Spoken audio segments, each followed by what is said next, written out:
Hello, welcome. Um, well, guess I should introduce myself. I'm a James Bond fan, books and movies. Um, I came into the Bond fandom rather late. I was about 17 when in senior year I wanted to watch all the James Bond movies. I had never seen any of them.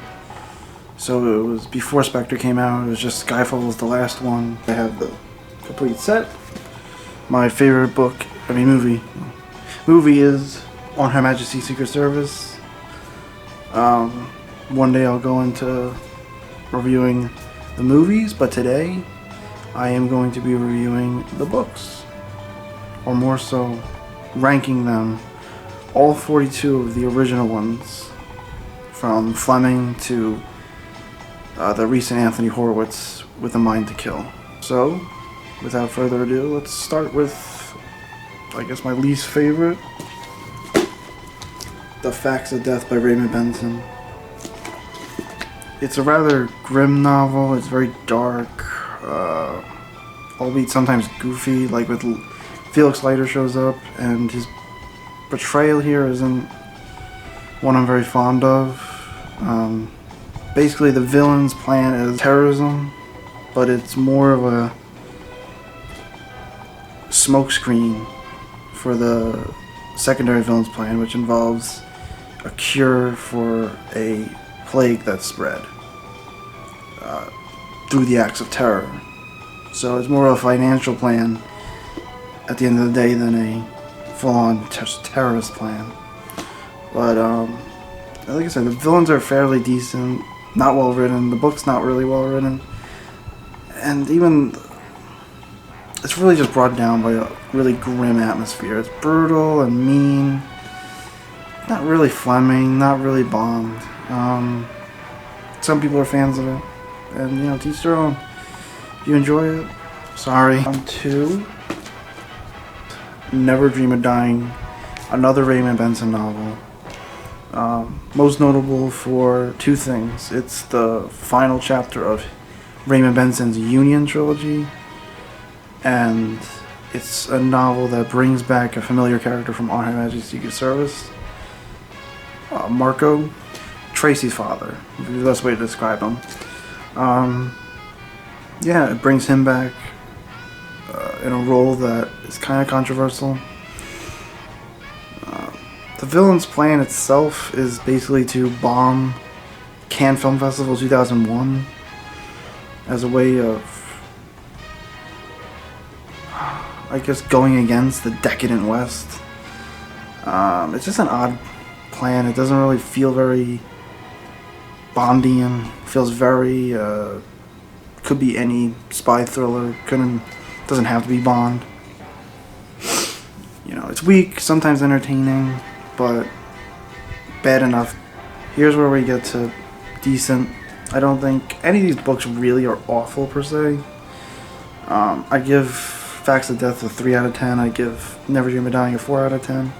But here we bump up to what I believe is a 5 out of 10 novel, and that is John Gardner's Win, Lose, or Die. I just think it's a boring novel. I know people like it. Some people do. I just think it's kind of dull and repetitive at points. A little too less spy, less fun adventure, and more technical jargon. Lots and lots of technical jargon when it comes to helicopters, guns, planes, boats, whatever.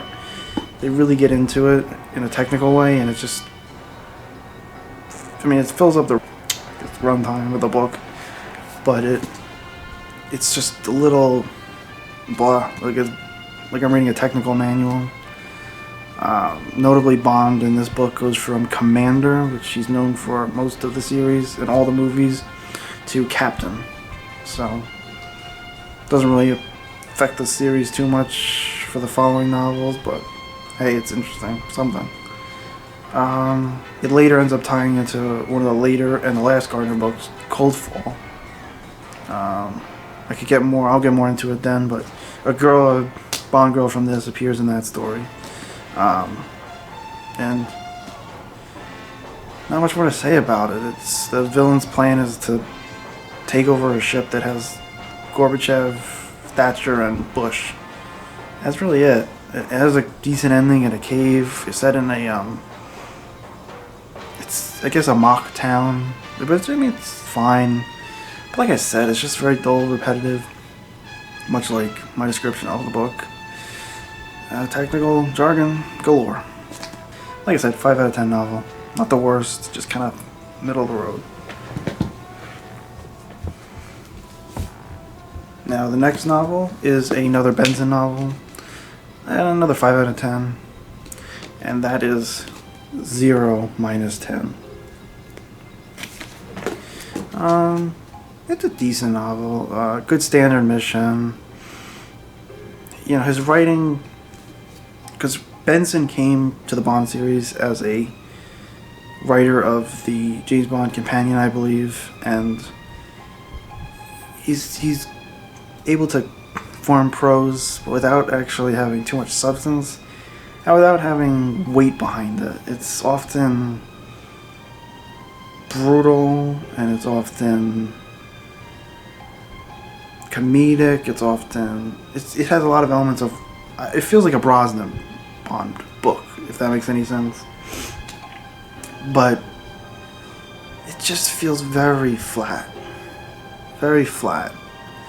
And Win, Lose, or Die, the previous novel, at least I give it credit for some language. And Gardner being a novelist who had years and years and years of experience, Benson is coming to this as a non-novelist, just as a fan, and it feels like that. Basically, though, the plan is it's kind of similar to the Unmade, one of the Unmade Timothy Dalton third Bonds that they were planning, which is about the Hong Kong handover. Good plot, weak execution is what I'd say, and that brings it down a lot. So that is 38, 0 minus 10. Good title though. Now this one is a 5.5. It's one that I did enjoy initially, but the more I think about it, I don't enjoy it as much. And that is John Gardner's Scorpius. It involves basically a cult leader who turns his members into terrorists, bombing and killing politicians and other famous people. And it's a very brutal novel. I'd say even more so than Facts of Death. But honestly, I don't mind it as much here because of the subject matter, the villain being a terrorist. With links to a cult, it kind of adds a little bit more of something different. It has a really good Bond girl and a tragic ending, and yeah, I'd say the villain almost saves the novel, Scorpius. It's just the start of the not great, still interesting of the books. Don't have a whole lot to say. I just remember on my initial reading that it was very brutal. I mean, there was just shotguns going off, people being blasted. But cool ending that I think wraps the novel up and brings it all together. The next one is what I consider a so bad it's good kind of Bond novel. Another John Gardner one. This time, the very Fleming-esque Broken Claw title.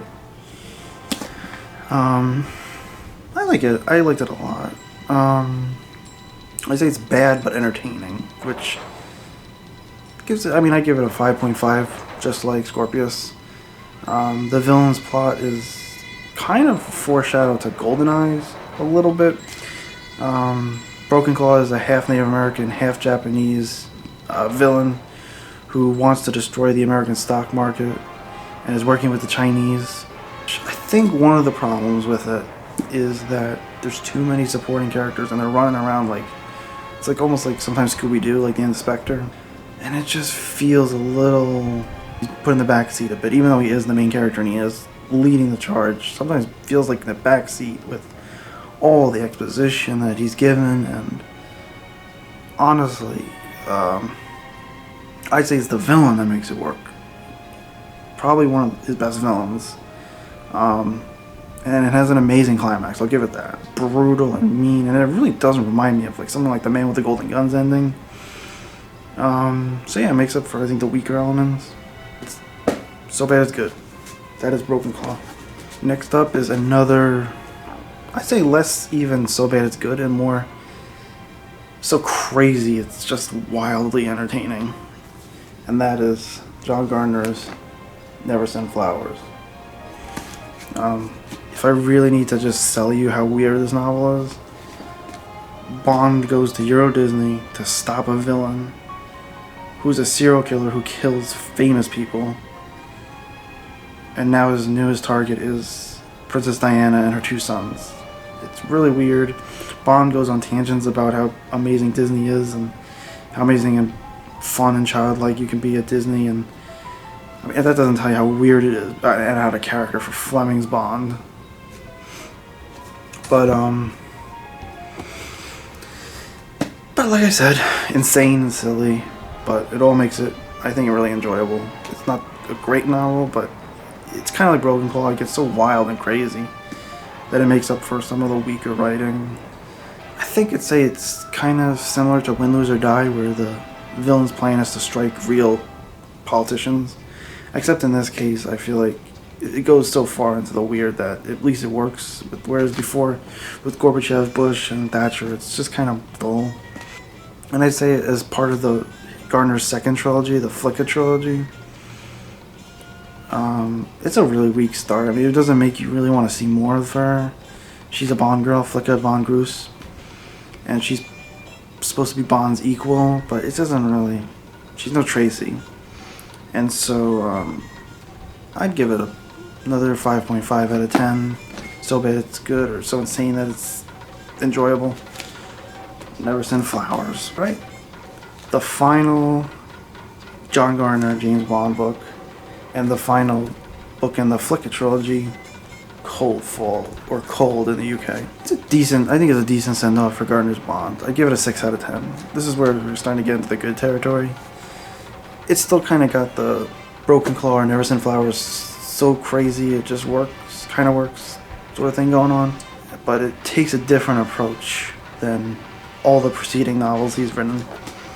The best way to show that is it's split into book 1 and book 2.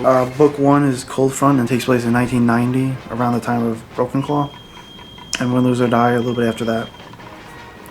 And book 2 takes place Cold Conspiracy, 1994, so right after Seafire, the second to last, not counting the novelization. I'd say so, like, it's the first time he's really messed chronologically with his Bond books. Instead of being a straightforward A, B, C sort of plot, it's A, B, time in between, some books have happened, Y, Z, and we're getting kind of a... I mean, it's different. It's very different. That's the best way to describe it.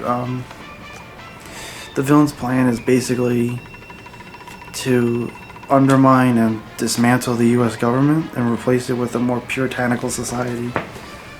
Really weird. I don't understand what his goal is or how he expects it to work, but it's really fun. At least I remember it being really fun. And being a fitting kind of end to his Bond, because his Bond is not continued in 0-10. Benson kind of starts over again, sliding timeline. This, I think for his last book, he was having a fun with it. So yeah, like I said, 6 out of 10. Now, another 6 out of 10. This one I'd say is really fun. Has a good villain that was set up in the earlier novel, Never Dream of Dying. The Man with the Red Tattoo. The title is similar to The Man with the Golden Gun. I'd say not a hugely consequential novel, and not really a true send-off for Benson's Bond, as he was kind of never really given a chance to fully conclude his Bond the way Gardner did. But I don't know, it's fun. Like I said, 6 out of 10. I loved it. The villain's plan is pretty simple. He wants to infiltrate a G8 summit and fill the space with mosquitoes with the West Nile virus. And it's actually not a bad plot. I love the Japanese setting. I love Bond in Japan. You'll see later down the line how I feel about that. The books don't really go to the East enough, in my opinion. I think there's only 3 true novels that really spend a good amount of time in Asia. But this is one of them. I don't have a lot to say about it, other than I really liked it. I have good memories of it. I guess this is a good time to just take a breather and say my history with the Bond books was I was a fan of the movies, and I bought all the books, and I just wanted to read them all, so I just kind of started in, I think, February, and by September I had finished all of them. And so let's move on to the first of the Union trilogy. I talked about the third one, Never Dream of Dying, but this is where it begins. In another 6 out of 10 novel, High Time to Kill. So basically, the Union is an organization similar to Spectre who wants a microfilm with government secrets on it, and they nearly get it, but then the plane that the villain, or one of the villains is in, crashes, and so they lose the microfilm, and basically Bond has to climb a mountain, and along with people that may or may not double cross him, make it to the top. It's very similar to Cliffhanger. It's very kind of in that vein. And I'd say it's a good start to the trilogy. You know, it plays things a little safe, similar to some other trilogy starters. Maybe not as safe, maybe safer than Never Sent Flowers, I'll say that. But I really like it. I think it's one of his better novels. He's having a lot more fun. You know, I'd say at this point, this is his third full-length novel, not counting the novelizations. And I'd say it's really could be ripe to make a good adaptation one day. I don't think all the continuation novels are worth doing as movies, but this might be one of them. 6 out of 10, really good. Similar to the last one, I remember really liking it. Thinking back on it, I like it more than when I initially read it. Now we're getting into one that's not hugely popular, but Gardner was a big fan of it, was his favorite of his own novels. Excuse me. I'll give it a 6 out of 10, and that is John Gardner's The Man from Barbarossa. A little more complex and politically driven, very contemporary. The long story short of it all is a man in New Jersey is suspected of being a Nazi war criminal, and a rogue Russian general, I believe, wants to put him to trial, but in a mock trial. And there's behind the scenes, there's dealings with Iraq to get them weapons of mass destruction. It's a bit convoluted and crazy, and it's a little hard to remember, but I really remember liking it. I remember thinking that the politics of it all it's just a really good window into a different time. That's the best way I could describe it. It's convoluted, it's crazy, it's got Olive Gardner's double crossing and triple agents and quadruple agents, and it's got everything. But I'd say it's a really, really interesting, underrated novel. It's not one of the greatest, but it's way, way more worth reading than it's given credit for. It's such and just the, I'm noticing is, it's the only Bond novel of his around the time that had that image of Bond. Usually he looks like that. I think it has something to do with it look too much like Pierce Brosnan. Man from Barbarossa, it's a really good one. On to the next one, it's a 6.5 in my opinion, and that is Death is Forever by John Gardner. I really have a blast with this one. I love this one. When I first read it, looking back on it, I just am very fond of it. It's fast-paced. It has some of his worst cliches, but for some reason they all work here. I'd say it's a very double agent, triple agent, quadruple agent, twist-filled story. And it's got some cool settings. In my opinion, one of the better collection of supporting characters. A decent villain. His plan may be a little redundant to some of the previous novels. The long and short of it is, there's a cabal of secret agents, double agents, connected to MI6 or Britain's government, who are being wiped out and killed all over across Europe by a Russian general. And his plan is to explode or destroy a monorail that will have several powerful people on it that's being built in Europe. That part is a little, it doesn't fully connect, I think, but everything leading up to that and all the mystery and the danger, I think is really good. Like I said, the initial read I just had a blast. This was, I think I went into all his novels with a certain level of anticipation, and some didn't live up, some were fine. But this one really was, and I think I might put it higher, but Death is Forever, 6.5. Next up is one that I don't see rated highly, but I liked it a lot. And I'd give it another 6.5 out of 10. It's an extremely fun, easy read in my opinion. Probably got one of my favorite appearances of Felix Leiter outside of the original continuity. Seafire. And it is the second in the Flicka trilogy, which, I guess now that I can address it, is weird that it's called the Flicka trilogy. She's in Never Sin Flowers. She's in this. No spoilers, but she's not in Cold Long. But she isn't in enough, I guess, to warrant addressing her. But really fun read. I don't know. Kind of similar to the Death is Forever. It's just easy. To me, it's easy to read. Had a blast with it initially. I think, if anything, initially this was my favorite Gardner book. It's gone down only because I'm being more, how would you say, not critical, but being fair to the other novels. That just because I had a blast with it initially, with reread, I don't know how I'd feel. But it's definitely one of the top ones I want to revisit. But still, higher than most people would probably put it. I loved it. I love it. On to the last Benson book that will appear on this list. And it's one of my absolute favorites. I'd give it a 6.5. Maybe even 7, but I'll stick to 6.5. It's a confident and fun novel. Has some of his better prose. And overall one of his better plots, and that is Double Shot, the middle chapter of his Union trilogy, and I think the best one. I think High Time to Kill plays it a little safe, Never Dream of Dying, just meh, just doesn't work. But this one really works. Basically the plan is the villains are going to take over Gibraltar and reinstate one of the villains as the mayor or the head. And to do so, they're going to have a double of James Bond to help take over so that the MI6 and the British government are embarrassed and look at fault. But, yeah, like Seafire, like Death is Forever. Maybe I'm biased because I loved reading them so much initially, but it really is a good one. I really love it. So yeah, I'd say so far one of the ones I definitely recommend if you're interested in looking at the Bond books outside of the original continuity. Double Shot.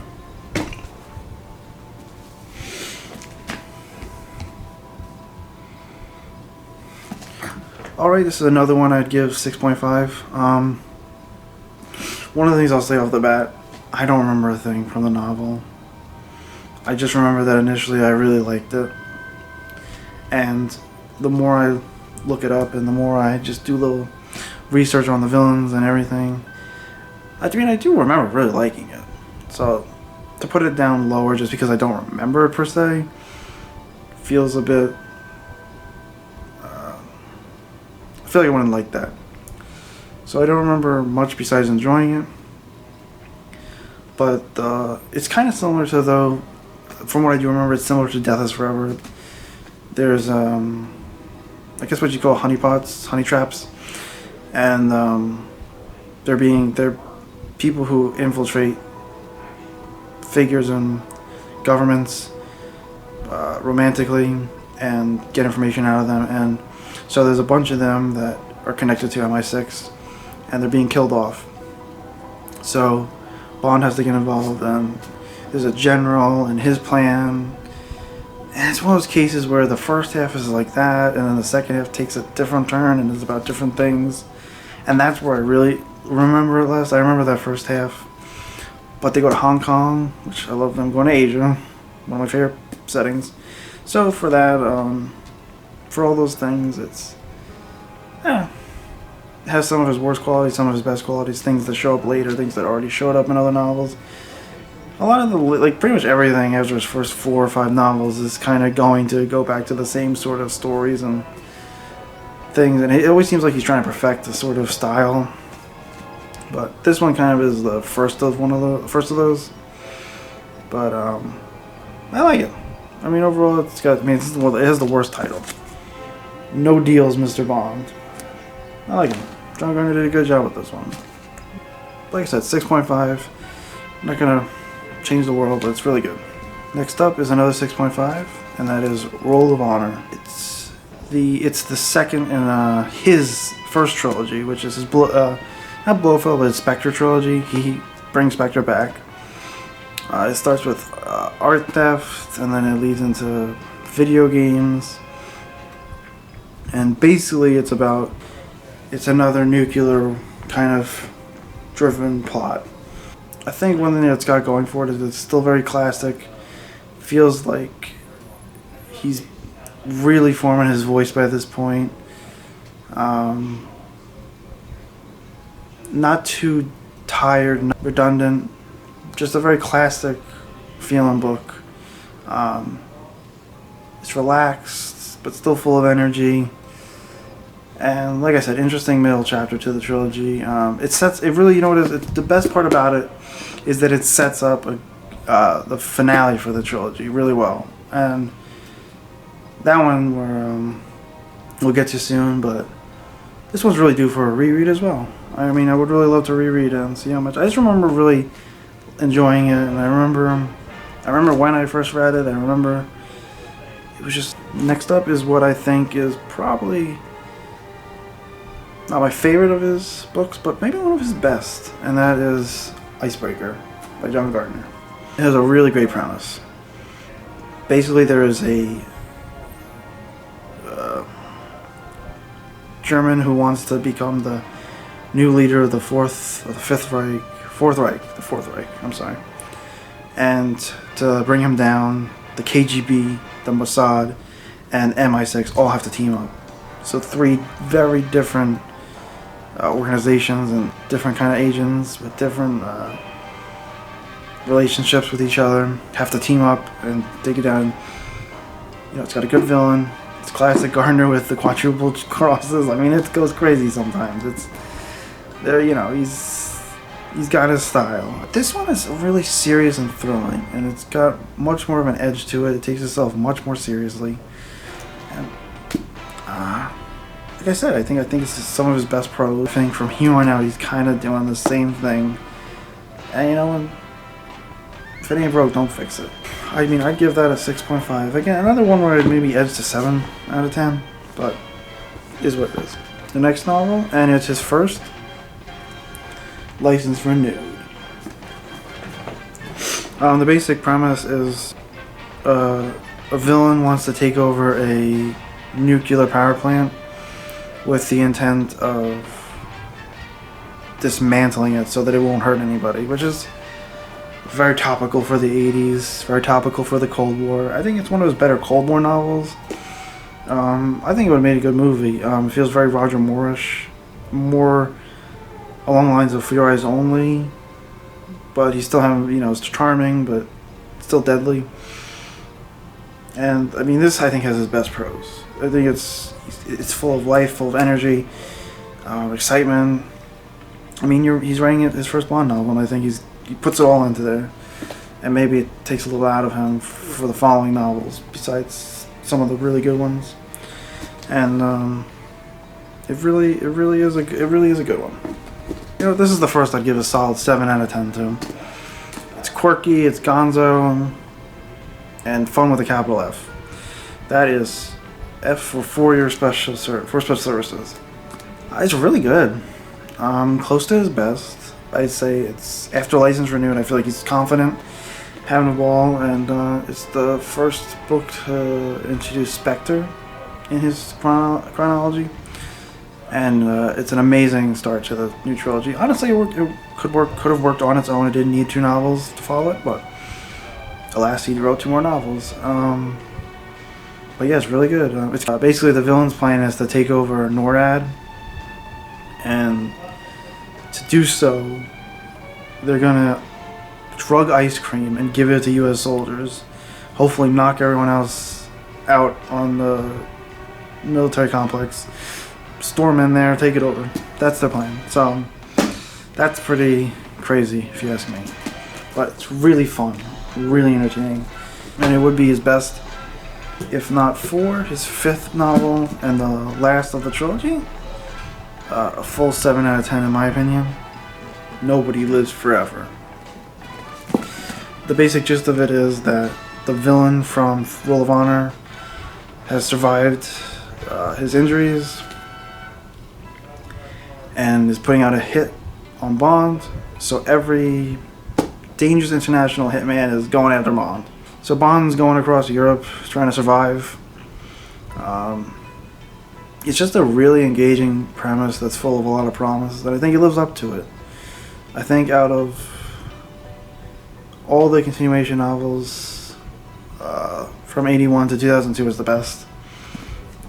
There's an amazing scene at the end involving a guillotine. I think it's a phenomenal ending. And it's just full of great, crazy stuff. And great characters. And like I said, a great resolution to the Spectre trilogy. It's, I think, amazing. Definitely a 7 out of 10. On to what is probably, until On His Majesty's Secret Service came out, the most contemporary James Bond novel. One that would easily fit in the space between Quantum of Solace and Skyfall. And that is Carte Blanche by Jeffrey Deaver, his only Bond novel. And honestly, right off the bat, I'd say I kind of wish he could do a little more. Wish he did another one, or maybe even a third. The villain's plan is relatively simple. It's got a great villain, great plan. Almost sort of, kind of don't want to spoil it. I feel like some of these are better going without knowing much. But I think it updates Bond as best as you can without sacrificing what makes the character work. I think out of all of them, this is one of the best ones they could adapt. Without having to change too much and without having to date it. Or without it being dated. So yeah, Carte Blanche. I think it's a good one. I'd give it a 7 out of 10. Next up, Devil May Care with Sebastian Faulks writing as Ian Fleming, which I will say that's a lie. He's not captured the style, but I mean, it's not, it's not extremely daring, but guess what made Fleming work? Yeah, he's a good writer, Faulks in his own right, even if he doesn't capture Fleming properly. But it has an engaging plot. I think sometimes it's a little overlong, and still though has good use. The villain's plan is basically two-pronged. It's bring opium into the United States, but also crash a plane into Russia with Bond's body being in the plane to frame Britain. So, like I said, it doesn't fully gel together, but the journey there works, and I give it a solid 7 out of 10. Now, this far into the list, the first Fleming book. Now, the only reason this one is going to be so low is because I kind of see it as an unfinished novel. One, not given the proper amount of time to be developed, because unfortunately Fleming died before it could be published and revised. The 7 out of 10, Man with a Golden Gun. Not too much different from the movie, but Bond is returning from the events of You Only Live Twice, where he lost his memory, goes to Russia, gets brainwashed, comes back, tries to kill M, has to get unbrainwashed, and then goes on a mission to kill the man with the golden gun, Scaramanga. Still, it's different than the book. Different than the movie. It's more to do with the illegal trade of weed with gangsters all around, and it's just a little tired. There's not a lot. It feels like there's not a lot of gas in the tank. Honestly, what saves it is a great villain. The return of Felix Leiter after a few novels without him. Which, anytime Felix Leiter shows up is welcome. He's one of the best characters. He's the second best character, in my opinion, in the series. It's saved by what is an amazing few final chapters.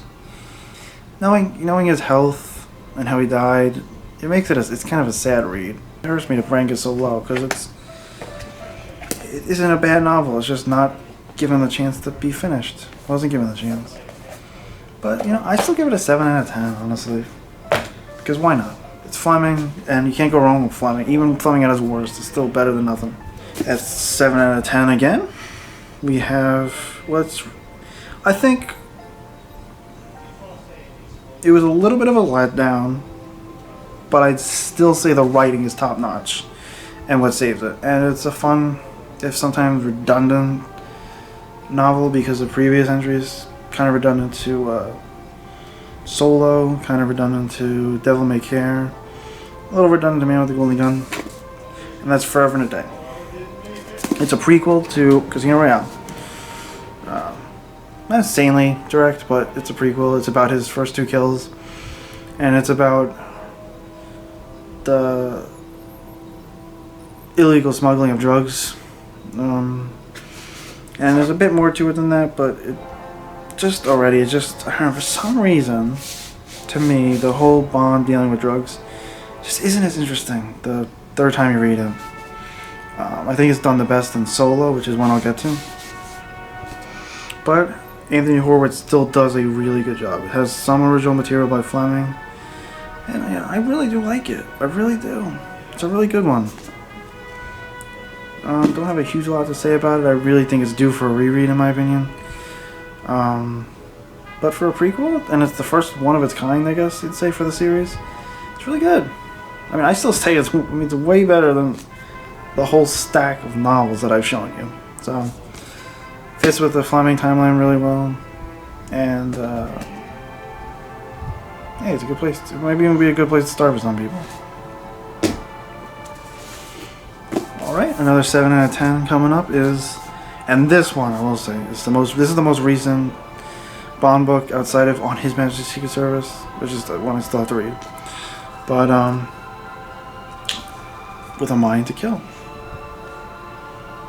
I think it's really cool that we get to, between Devil May Care, Colonel Sun, Solo, and now this, we have 4 pick your own adventure options to how does the Bond Fleming timeline end. And I think this one is one of the better ones. Not the best, but I really think this is a really good Cold War novel. It brings it back to the Cold War. The long and short of it is, Bond, between You Only Live Twice and Man with the Golden Gun, was brainwashed. And so his captors don't know that he's been unbrainwashed yet in Russia. So he's sent back in to figure out what did they want him to do once he killed M. And it's a really fun novel watching them suspect or believe if Bond is really still under their control, and Bond is doing his thing, trying to get to the bottom of things. And you know what? It's very similar to, I say, Icebreaker, and that's a nice thriller. It's a really nice thriller. Adds a lot of context that makes, I think, in retrospect, The Man with the Golden Gun a little better. Because now that I've read this and I look back at Man with the Golden Gun, this helps it feel a little more complete. Almost like they kind of go together. And it gives the opening to that novel a little more weight and not feel so pushed aside. Like I said, I'm tempted to maybe give it a 7.5. I really like it. The more I think about it, I think Anthony Horowitz has great prose. Definitely recommend that. No, definitely at a 7.5. I think one of the most fun of all the continuation novels. It's a riveting thriller, Trigger Mortis. So whereas Forever a Day is a prequel and With a Mind to Kill is the end, this is right in the middle. It's right after Goldfinger. Pussy Galore returns, but not to really much importance to the plot. But nice to see her regardless. I think he captures her.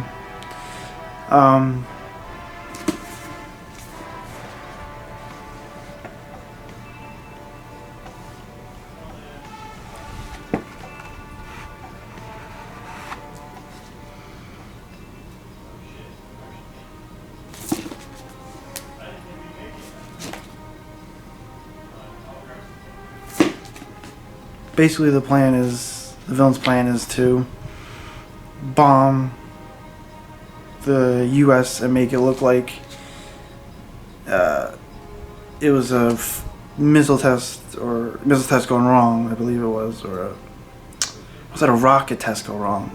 It's been a while. I mean, it's been a while since I read these, but I remember being a really good plan because the whole point of it being that damage will be done, and it will look like completely different people did it, and the villains will get away. But more than that, it's just a really fun novel. It feels like a Fleming creation, and I know that there's original material used by Fleming in the book. But I don't know, out of all the continuation novels, maybe it comes the closest to capturing Fleming's loose and relaxed style with that air of confidence.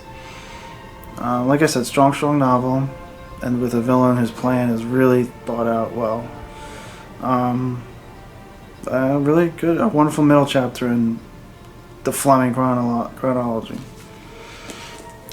Trigger Mortis, solid 7.58 maybe out of 10. Alright, we're getting into one of my favorite novels. Probably the closest to Fleming in terms of his literary contemporaries.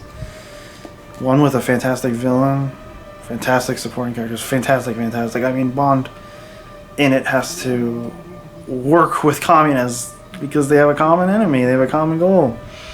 And that is Colonel Sun. Really, really good. I feel like it's solid. There's very little bad I could say about it. 7.58 out of 10 maybe.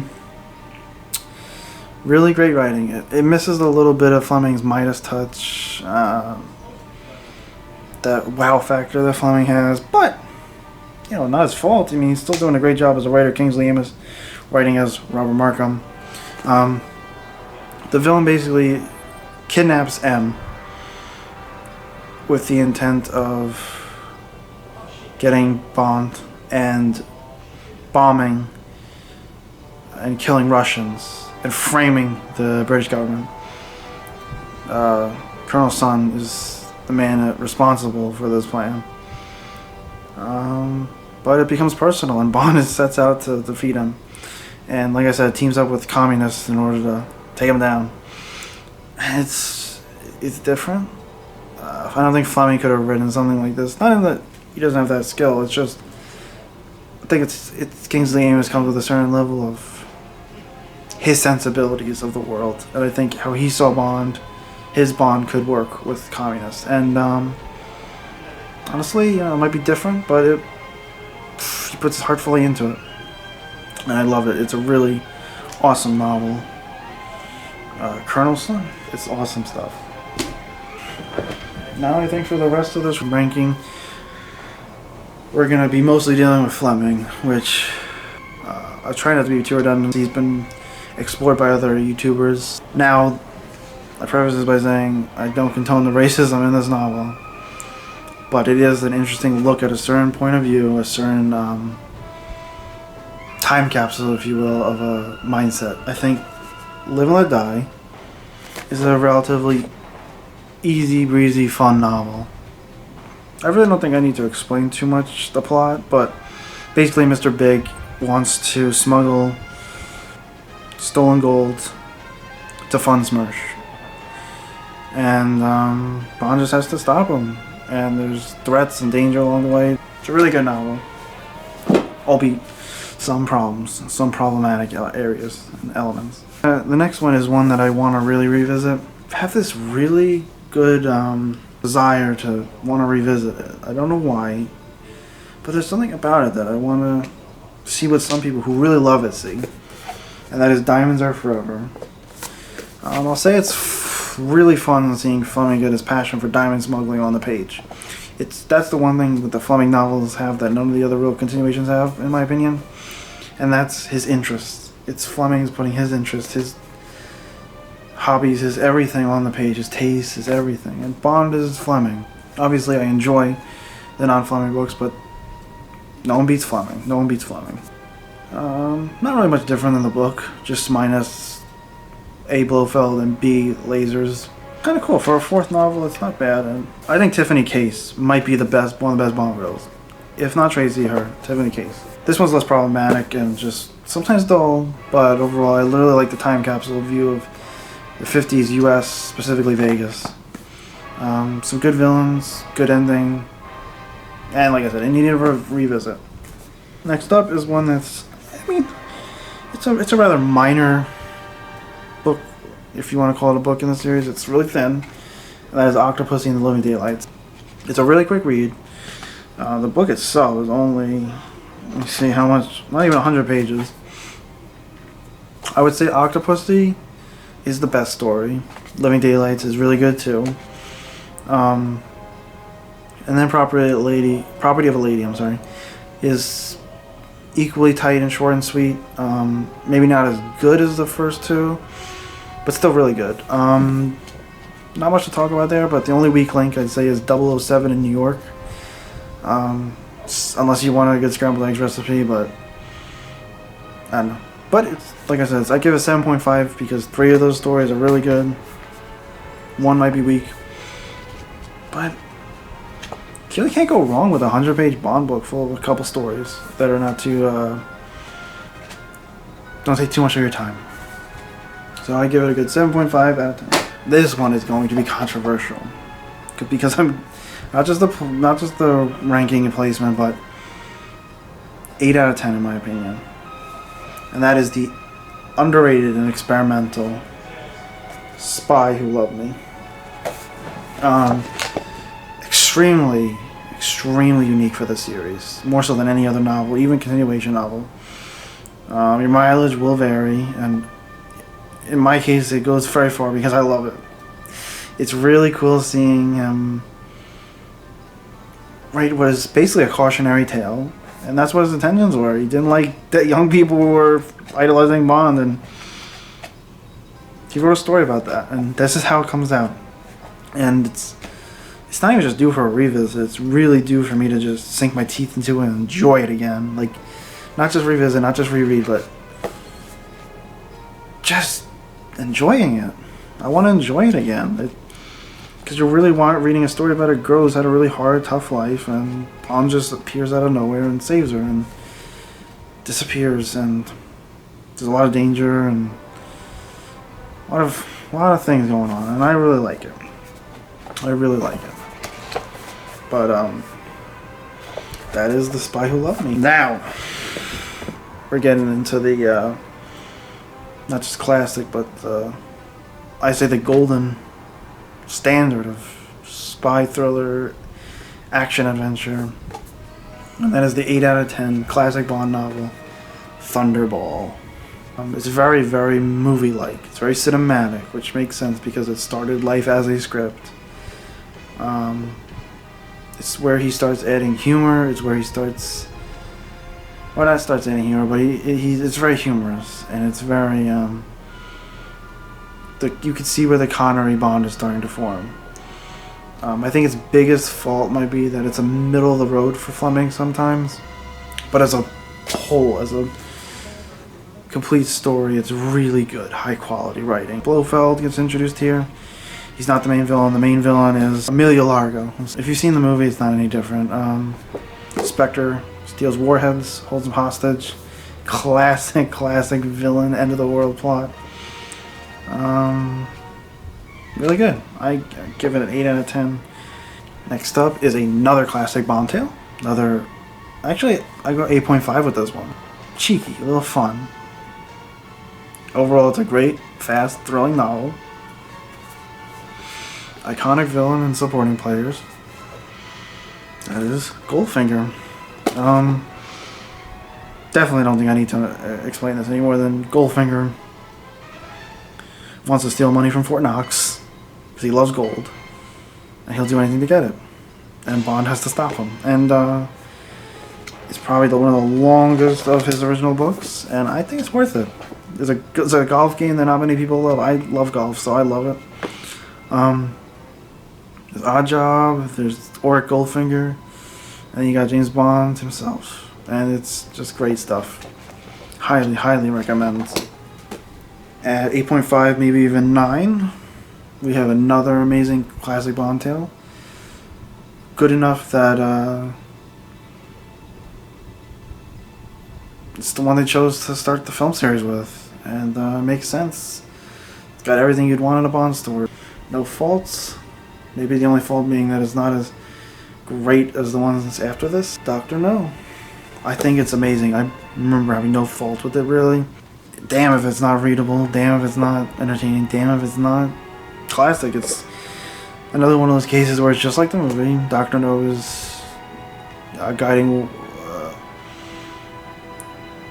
test missiles off course, and borderline holding him hostage, and Bond's got to thwart him. And it's got awesome settings, awesome locations, awesome supporting characters. Really everything about it. You can see why it kickstarted a franchise on the big screen. Doctor No. Next up is one that I think is a fantastic collection. For Your Eyes Only.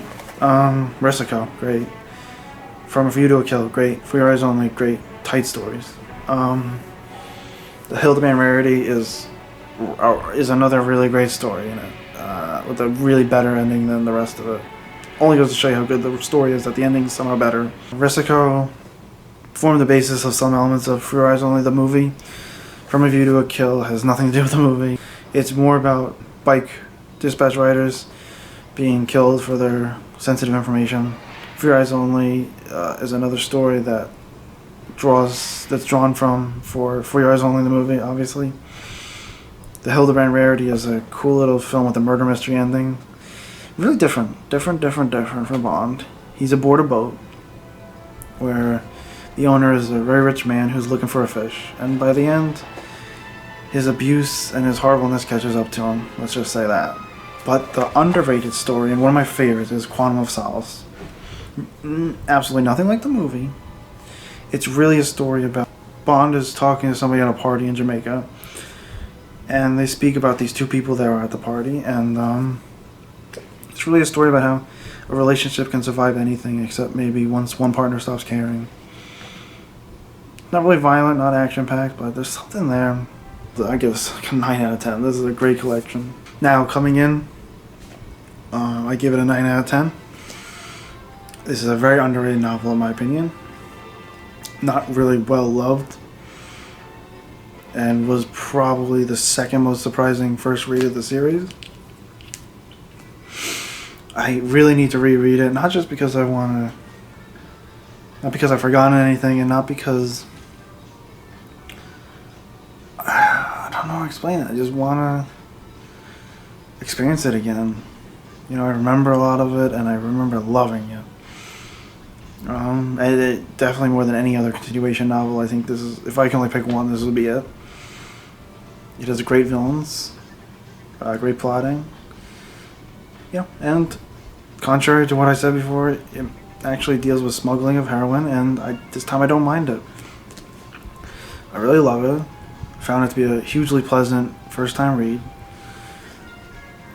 Really gotta visit it as soon as possible. Don't want to spoil much, but I love his prose. It's William Boyd's Solo. I really love Solo. I love it to death, and I feel bad putting it above some of Fleming's best books, but I love it that much. I really stick by it. Does not have Fleming's style, but it's got something else. And Boyd is a really good writer, and you know what? I dig his writing. I enjoy it, and he makes it so much his own that I can look past what's lacking from Fleming. He makes up for it with himself, and oh god, if I can only reread one book from this series, I think I would make it this one. Next up, the one that started everything, the one that introduced the series, introduced the characters. And you know what? When you read it, it makes sense that it became a franchise of 42 books, 25 movies, and countless spin-offs in all forms of literature. Nearly Perfect, one of the greatest literary villains in Le Chiffre, one of the most original and thoughtful endings in the series. Job's done, the bitch is dead. Casino Royale. If you're familiar with the series, you're familiar with the plot. But Le Chiffre and his simple plan of needing to make back the money he lost for Smersh. More than enough plot and character to sustain a full spy thriller without ever having to just be a end of the world kind of novel. It's really, really high intention, really good. God, Baccarat, I don't understand it, but he makes it interesting. I definitely give it a 9.5 out of 10. It's classic. Alright. Up next with another 9.5. You probably know the plot, so I don't need to explain it, but it's a fantastic novel. It's a unique structure that pays off immensely. We spend a third of the book with the villains before we even get to meet the main character. And I think because of that, in some ways, it has the most realized villains. It's a Cold War thriller through and through. Exactly why Fleming made these things, was to be thrilling, and it's thrilling. And I'd say that, at the time it was intended to be the finale. And if it was, it would be a damn good way to end this character's run. But he didn't end it. But regardless, it's From Russia with Love. One of the best novels ever made. Oh, God, 9.5, maybe 10 out of 10. Perfection. I really don't need to say much more about it. I mean, if you know it, you know it. If you come this far, you probably read it. But it's great. Great stuff. Next up, a fan favorite, nothing like the movie at all. I think you probably know what I'm talking about. It's a 9.5 out of 10, maybe 10 out of 10. It's got the perfect adventure feel of a Goldfinger, of a Thunderbolt, of a Dr. No, but mixed with that literary perfection of From Russia with Love and Casino Royale. It's something only Fleming could write. I give you Moonraker. I love it. I mean, it lived up to the hype. I remember I was going to read this first. Decided to at least read the other novels first. There's only 2. But when I got to this one, it just blew me away. It was amazing. Just a simple story. M suspects a man named Hugo Drax of cheating at cards, which leads Bond to investigating him and his missile, which is intended to destroy Great Britain. Just real simple, but it just works, and it's all so thrilling. Overall, just a really great novel. Maybe I'd give it a 10 out of 10 because it's perfection. There's nothing I would change, nothing I would add. Speaking of perfect, another 10 out of 10. I mean, if you've seen the movie, you probably know what it's gonna be, and you know what happens. The 10 out of 10 on Her Majesty's Secret Service. Perfect villain. Perfect middle chapter to the Blofeld trilogy. Perfect ending. Perfect plot. Perfect villain plan. Above all, gives us the greatest Bond girl. And next to Vesper, the second, I mean, even maybe tied as the most important Bond girl ever. I think the movie's somehow even better, but the book is perfect. On Her Majesty's Secret Service, I mean, I can't really say more because you know what? It's topped only by one novel. And, I mean, I could give this a 10 out of 10. Personally, I give it an 11 out of 10. My favorite novel of all time. God, the movie just does not capture, and no movie has really yet captured what is so special about this novel. It's one that almost can only exist with all the literary context and the literary rich world that's been created by every preceding novel, culminating in The Death of Tracy. True meditation on death, on the will to live, the will to keep fighting. My favorite novel of all time. I really love it. You Only Live Twice. My favorite. The Garden of Death. The wrap up to the Blofeld trilogy. Bond's Grief. Guys, it's just... I might have to do a video separate on it to really capture what I feel about it because I mean, there's all these wonderful novels that came before it, but this is it. This is like the peak of what I think the series could be, because I don't know, he found the balance between Bond as a character and the series as a adventure series, as a thriller series, as a blockbuster on the page kind of series. He did something different. I feel like he pushed himself to the limit, and I feel like his health and his state of mind and everything was just still he was a top form. And I think it's gotta be, you only live twice is the best. I had a good time doing this. I've actually wanted to do this for years, and I finally just sat down and bit the bullet and did it. And that's it. See ya. I'm signing off.